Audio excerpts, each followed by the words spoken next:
Kumusha vanhurume vanhu vose vari kuno Joni ava hapana usingambodla magurokure huku, hapana usingambodla nezvikangamwa hama zvoku. Asi ukaenda kumusha pana chipakurirwa deretere kundoda deretere mumusha mangu, asi kumusha munhu unoita kutendeka woga undoda iyo gurokure huku uchiona chitakuri khanyi.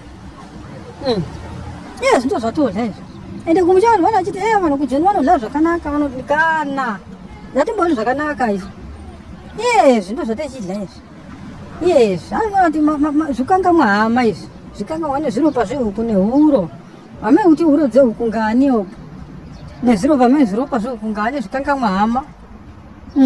Zvotangopavhurirwa pamusoro, munhu ozvidlira achimwa koko achidla achimwa koko. Asi kungosvika mumba kupakurirwa zvinokadzi huku kana vura yatova hondo, mukadzi unohopusa kufa. Asi kana kuri koko munhu unoda kuzvitengera, andopanobva ona kuti varume dzimwe dzenguva upenyu tichangoda kungoita sekuda kuzvishamisira pasina. Toita setoshamisira pasina, hatikana makwanyiro atinoita magurokure ehuku ava nezvatinoita kumusha chida kuomesera mamai kuti kwai handidli chii, ndoda kudla chii, huro ndedzavanana, zviropa ndezvavanana, zvikangamwa hama handidli, tichinyepa. Paya tisada kuonerekwa dzimwe dzenguva tiite kudzikama ndozvikaona munhu machikanya kudai kukanya kudai so kubuda tsinga dzose dzematama achikanya magurokuro kungoti kwai kudini ina handidli chii ndodla derere. Asi munhu achikanya akabata huro yehuku achiita kuigorera pakati hapara kuikana fupa. Munhu wacho harashika nafupa, chitara chirebvu ngati nhongo imwe iri paruware arashika redzimwe yokuti me ungati nhongo chirebvu munhu achidla huro dzehuku.